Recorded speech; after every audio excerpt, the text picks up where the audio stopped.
tourism. They were a couple of locals who were doing a little bit of fishing in an old way. So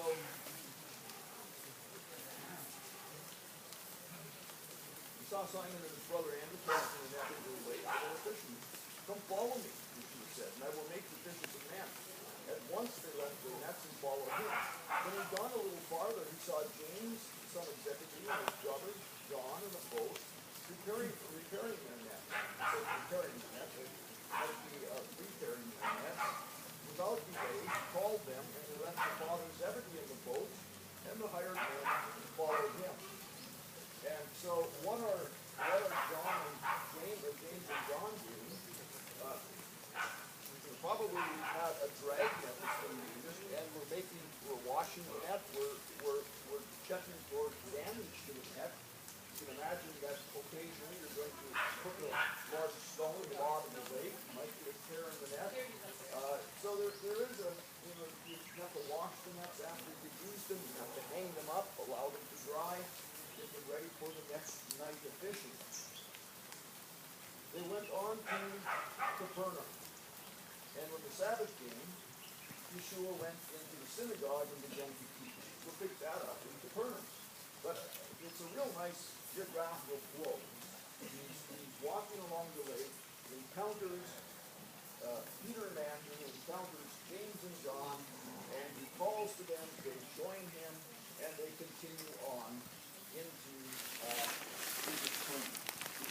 If you read Chronicles of the Apostles, you'll see that you see Daniel's argument that this wasn't the first encounter that Andrew and John had with the Master. But if Daniel wants to comment on that, he can. I'm turning John 21 over to Daniel.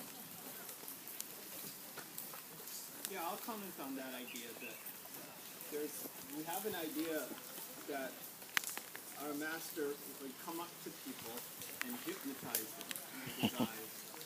Something would say, "Come follow me." And then as if in a trance, you would abandon your stuff and get up and follow him, not knowing it was inexplicable. I don't know what happened.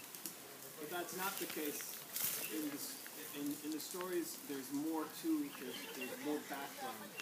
Before he called the fishermen, and I do believe this is the right place, before he called the fishermen, he had already traveled to Jerusalem with them, spent several months in Jerusalem with them at Passover. They had seen the miracle of the water turning to wine, and they had parted company then for several months. Well, he went back to Nazareth, and they came back to their homes, families, responsibilities, and obligations here. So then he returns after the arrest of John the Immerser and invites them formally to come and follow after him. So too with the tax collector Levi. He knows who Yeshua is. He's seen the miracles he's performed. He's flattered that the Master would ask him to come and be his disciple. So, and I don't want you to demythologize that too much, but I think it's better that we understand, because Yeshua's really adamant about counting the cost of discipleship before you take that yoke up. He warns people not to make that decision prematurely. He gives us several examples. He says if a king is going to build a tower, doesn't he make sure he has enough money before he sets out? Otherwise he'll get it half finished and he'll be a laughing stock. Or if he's going out to war, doesn't he consider that the army and his own forces, lest he be beaten on the battlefield? So too, we should count the cost. It's a heavy cost to discipleship. So we would also place John 21 down here. And John 21 comes after several appearances of the risen Messiah to his disciples. They've had several encounters with him in Jerusalem. But remember, and Peter as well, he appeared first to Peter. And that encounter, whatever happened in that exchange, isn't recorded in the Gospels. Only that he appeared first to Peter.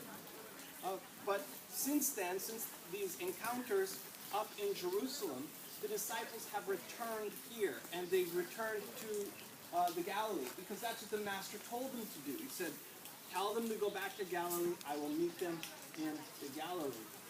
And they go out fishing. They go back to fishing. And, you know, oftentimes preachers will criticize the disciples because they've turned away from ministry and gone back to a secular vocation. That's not what the story's about at all. Of course they've gone fishing. They have to eat. You know, there's no, in Jewish thought, there's no disconnect between having a secular vocation and doing ministry. Look at Paul. You know, I mean, we don't criticize, you never hear preachers criticizing Paul for lack of faith for building tents. You know, but for some reason the disciples are every preacher's kicking boy. So, yeah, it's, they say, oh look, lack of faith, they went back fishing. That's not the point. Daniel, how common was the concept of discipleship?